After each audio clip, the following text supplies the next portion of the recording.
Olá, nessa aula a gente vai falar sobre conteúdos imersivos, em especial a imagens 360. Então eu vou compartilhar a minha tela aqui com você. Para começar, vamos só fazer uma recapitulação, né? Vamos recapitular o que é um conteúdo imersivo. Tá? Então, fazendo uma analogia, um vídeo ele é um conteúdo, ele é um tipo de conteúdo diferente de um áudio, certo? Um documento texto, ele é um tipo de conteúdo diferente de uma planilha, de um Excel, por exemplo. Então, são formatos diferentes. Assim como um PDF é diferente de um XML, ou como um doc também é diferente de um JPG, e assim por diante. São formatos diferentes. E na realidade virtual funciona da mesma forma. Então, existem formatos específicos para uso na realidade virtual. Então, são conteúdos que a gente já conhece. Então, por exemplo, são formatos que a gente já conhece, como JPG, como arquivos de vídeo, como projetos 3D. Então, não é nada diferente do que a gente já conhece em termos de formato. Só que não é qualquer arquivo, não é qualquer, digamos, fotografia, qualquer imagem que eu consiga fazer uma imersão dentro dela, tá certo? Então, assim, existe um padrão para conteúdos imersivos. Eles podem ser de formatos de conteúdos que a gente já conhece, entretanto, eles precisam seguir padrões específicos. E é isso que a gente vai ver em cada um das aulas aqui. Então, no conteúdo imersivo, né, no conteúdo, na experiência de realidade virtual, que precisa de um conteúdo imersivo, esse conteúdo imersivo pode ser ou imagem 360, ou vídeo 360, ou projeto 3D. Não há como ser diferente disso. Somente esses três tipos de arquivos, né, de conteúdo permitem uma imersão virtual, certo? Então, não é qualquer arquivo, qualquer documento que a gente vai conseguir fazer uma imersão através de um óculos de realidade virtual. Então, esse conteúdo é uma imagem 360, é um vídeo 360 e é um projeto 3D. E ele pode ser virtual ou pode ser digitalizado. O que significa isso? Virtual é que ele é criado num ambiente totalmente digital, certo? E exporta-se essa visualização, né? Gera-se essa visualização para a realidade virtual através de um software, de um programa.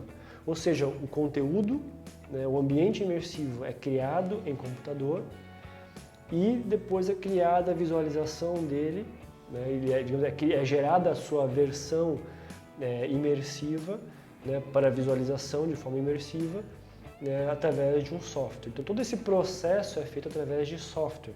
Então ele sai de um ambiente digital, totalmente de virtual, para uma visualização virtual. E também existe a digitalização, o que seria transformar um ambiente real em uma visualização virtual. Por exemplo, uma fotografia ou um vídeo, certo? É possível transformar, digamos, captar uma foto 360, que é de um ambiente real, virtualizando esse ambiente real para um ambiente virtual. Então eu transformo aquela visão, digamos, real para uma visão virtual. Então isso eu posso fazer através de uma câmera, onde eu bato uma foto, uma câmera onde eu faço um vídeo, ou uma câmera onde eu gero, digamos, eu faço mapeamento 3D de um ambiente e eu gero um arquivo, né, com as coordenadas e os pontos onde aquele ambiente virtual, né, agora virtual, que ele era real, passou a ser virtual através desse mapeamento. Então parece um pouco complicado, mas vocês vão ver que a ideia da tecnologia é sempre facilitar isso. Então eu estou apresentando os conceitos. Usando as ferramentas e as técnicas corretas, né, não é tão difícil fazer esse processo. Mas basicamente é o seguinte, o ambiente virtual é transformado numa visão imersiva, ou o ambiente real é digitalizado e transformado em uma visão imersiva. Então o que é uma imagem 360? Ela é o tipo mais comum de conteúdo imersivo, porque é o mais simples de se obter, desde que você tenha uma câmera 360, certo? A única forma de captar uma fotografia 360 é através de uma câmera 360. Então aquela fotografia que a gente vê do celular, né, que a gente coloca o modo panorama e gira, aquilo não é uma foto 360, é uma foto panorâmica, que são diferentes, são formatos diferentes. A gente vai ver posteriormente como cada uma delas funciona.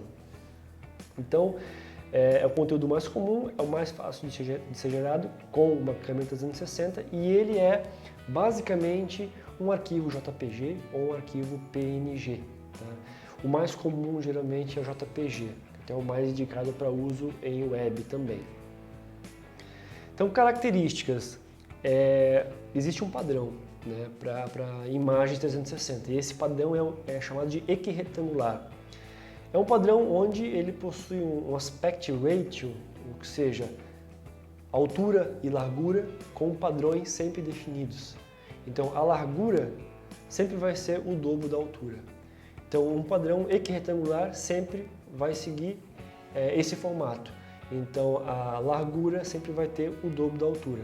Então aqui eu dou alguns exemplos de altura e largura, né, para você ver como funciona. Então se uma imagem tem 5.000 de largura, automaticamente ela vai ter 2.500 pixels, né, de altura.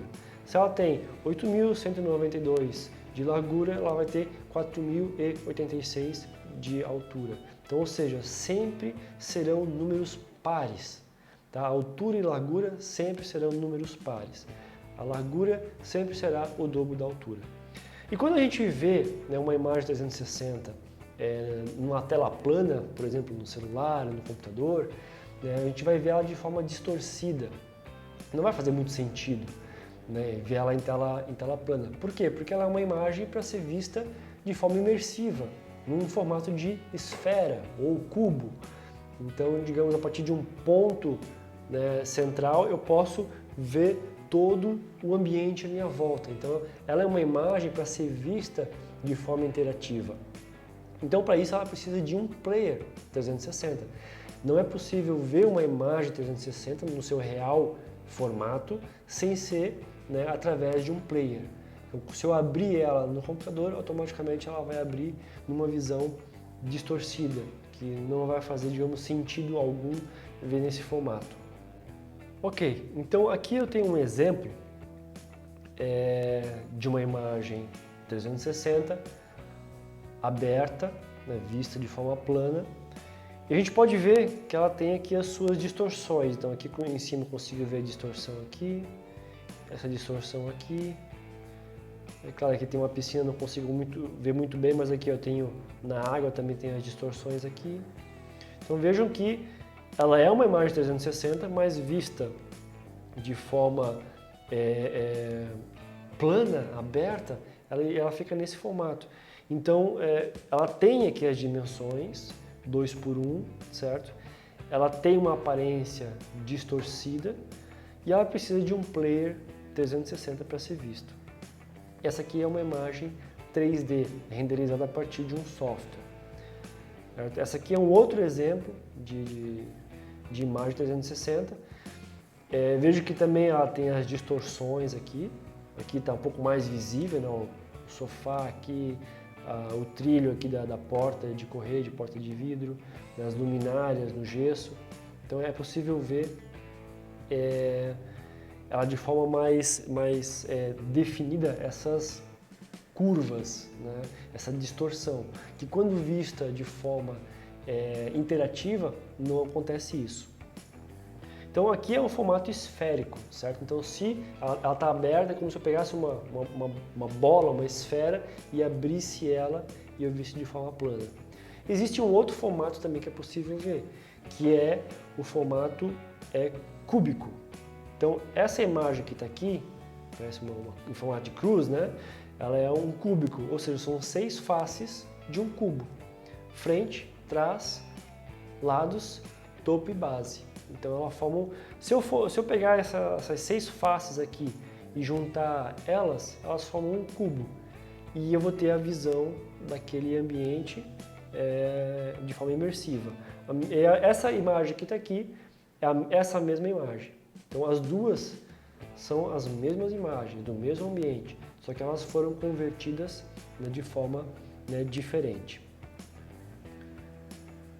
E aqui eu tenho alguns equipamentos, né? Como é que eu posso gerar uma imagem 360? Então eu gero a partir de uma câmera 360 ou a partir de uma técnica de captura de fotografia. Essa técnica, ela demanda de, além da técnica, né, ela demanda de equipamentos especiais e softwares especiais. Porque você pode usar uma Canon, uma Nikon, só que você vai precisar de uma lente específica, uma lente fisheye, você vai precisar de um adaptador no tripé, que é um rotor diferente, você vai precisar saber aplicar a técnica de captura, e para isso você vai ter que investir num treinamento de fotografia 360, né, específico nessa técnica, vai ter que investir nesse equipamento, você vai precisar de um software para fazer as costuras das imagens, porque você vai ter que capturar várias imagens, depois disso vai ter que ter mais a edição da imagem.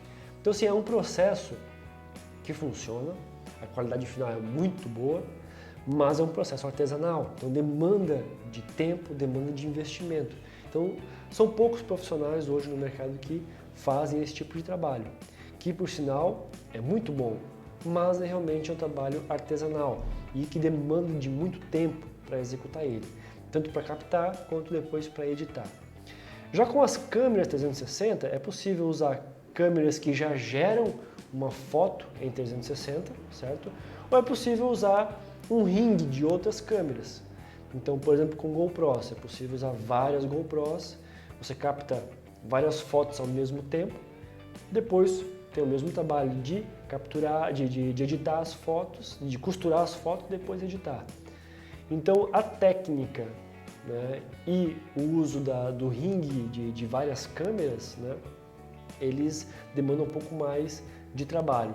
Já as câmeras 360, elas já geram a câmera já geram a foto em um clique. Então ela já possui duas lentes especiais que elas batem duas fotos 180, certo?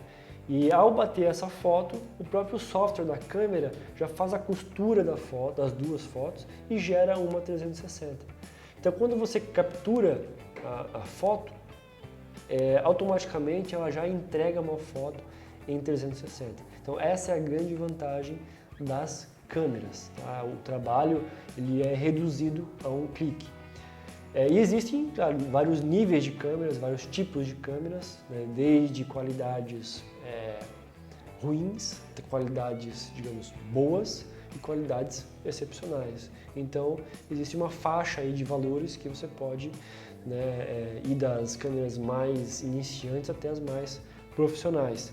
E a grande vantagem é o seguinte, com um clique você tem uma foto 360. Essa é a principal vantagem. E outra forma de gerar a imagem 360 são através de softwares, né, 360. Ou melhor, softwares de modelagem 3D que geram renderizações em 360. Então, são softwares muito usados na área de engenharia, de arquitetura, né? Então aqui eu tenho alguns exemplos. E esses softwares, né, de modelagem, depois que são criados os ambientes 3D, né, que são criados digamos, a decoração, toda a ambientação, toda a modelagem em si do ambiente, é realizado um processo chamado de renderização, que é transformar aquela visão de projeto em uma visão realística do projeto. Então, existem hoje níveis de renders que você não sabe diferenciar se o render é real ou se o render, né, se o render digamos, é de uma foto, se aquela imagem, digamos, é um render ou se é real, se é uma foto de um ambiente real. De tão realístico que é o 3D, chega-se a se confundir, né, com realmente um ambiente real. Então, é possível criar esse tipo de visualização. Só que, claro, demanda de softwares, demanda de equipamentos, né, como máquinas, e também é um trabalho artístico, demanda muito de quem está projetando, né, o ambiente e fazendo esse trabalho. Onde então as imagens são utilizadas? Esse aqui é um ponto importante, né, porque é interessante saber onde que é possível utilizar uma imagem 360. Né? Porque é muito legal, pô, Michael, legal, vou tirar uma foto, vou renderizar, mas onde é que eu vou usar? Para que eu vou usar? Então, eu vou dar exemplos aqui de mercados, de segmentos que já usam, né, a imagem 360. Então, assim, não é que pode ser utilizado, tá? Esses mercados já utilizam. Então, a gente pode ver aqui o Google Street View. que é o mais comum, né? Acredito que a partir dele é que começou, né, a se, digamos, ganhar escala, né, a massificar o uso das imagens 360. Então, o Google Street View foi o grande pioneiro, aí, foi, né, o que proporcionou, digamos, né, esse mercado se abrir para as fotos, vários mercados, né, se abrirem para as fotos 360. Então, no Google Street View, quando a gente vai navegar por uma rua, né, e vai indo de setinha a setinha, andando para a rua, voltando, a gente está navegando entre imagens 360, que é o que o carro do Google sai capturando, né? Então, em cima dele tem uma câmera específica que vai captando foto, né, e vai depois jogado, claro, no servidor do Google, num software que faz esse processamento, esse link de uma foto com a outra. E a gente pode navegar por, né, várias ruas e visitar, né, o mundo através do Google Street View. E junto com o Street View existe um chamado de Google Business View, que hoje basicamente é tudo Street View, mas por um bom tempo, né, chamava-se Google Business View, que seria o quê? Seria linkar no Google Street View os ambientes de comércio, os ambientes privados, digamos, os ambientes de lojas, ambientes corporativos, digamos assim. Então é possível colocar, eu consigo navegar pelo Google e ir caminhando pela rua do Google, olhar para a esquerda, ver um hotel, eu entro no hotel, navego pelo hall, vou até os quartos e conheço o hotel antes de sair de casa. Então isso me facilita, digamos, uma possibilidade de reserva. Ou eu quero ir num restaurante e eu não sei como é que é esse restaurante, eu posso ir pelo Street View, né, até no endereço daquele restaurante, eu entro no restaurante, conheço ele como é por dentro, vejo a mesa onde eu quero ficar, ligo para o restaurante e faço a reserva naquela mesa. Então o Business View seria, digamos, a possibilidade de colocar estabelecimentos públicos ou comerciais dentro do Street View. Então isso já é muito utilizado por restaurantes, hotéis, pousadas, escritórios, academias, museus, mercados, pontos turísticos, consultórios, clínicas, hospitais. Então você tem uma N possibilidades de utilização. E o interessante é o seguinte, o Google fez uma pesquisa e ele identificou que os ambientes, né, os locais que possuem fotos 360, eles geram, digamos, eles têm 40% mais probabilidade de receberem uma visita pessoal. Ou seja, se estou procurando por um restaurante italiano e eu vejo 3 opções, certo? Uma delas tem Tour 360, as outras 2 não tem. Então, aquele que tem Tour 360, ele tem 40% mais chances de receber a minha visita. É mais ou menos isso como funciona. Então, Tours 360, imagens 360 de locais, né, aumentam a sua probabilidade de receber uma visita física. Ou, no caso dos hotéis, de receberem reservas. Tá? Então, isso são números que, né, eu posso trazer aqui em outra aula, números do próprio Google. Então, aonde mais são utilizadas? Coberturas de eventos, são usadas imagens 360. Uso pessoal para publicação em redes sociais. Então, quem já tem, digamos, câmeras 360 ou alguns aplicativos que geram, né, uma foto parecida com 360, é possível já subir em redes sociais como o Facebook, por exemplo, e ele já suporta esse tipo de conteúdo, né? E ele não abre, né, a imagem 360, ele mostra ela de forma interativa. Onde mais eu posso usar em treinamentos? Né? Já tem empresas que utilizam em treinamentos. Eu posso usar em apresentação de locais de difícil acesso, então como, por exemplo, as áreas restritas por segurança, áreas de alta periculosidade, longa distância. Então, por exemplo, eu posso ver um hotel na Europa, eu posso ver um hotel nos Estados Unidos. Né? Então, eu posso, digamos, disponibilizar conteúdo 360 com imagens para pessoas cadeirantes, para pessoas acamadas, né? Possibilitar que experiências, né, a essas pessoas, né, devido a algum problema de locomoção, eu posso levar elas experiências que elas não teriam, né, de forma normal, digamos, no seu dia a dia. Venda de automóveis, iates e aviões, então eu já vi também algumas aplicações desse tipo. Principalmente os carros novos, né? Você pode hoje entrar no site da Volkswagen, por exemplo, e conseguir ver o interior do carro, né, do automóvel, em 360. Claro que ela não é uma foto, né? É uma renderização, parece ser muito uma foto, mas é um render, é um 3D, mas é um 3D 360 do interior do carro. Pacotes, né, de viagens, a venda de pacotes de viagens, né, para agência de turismo.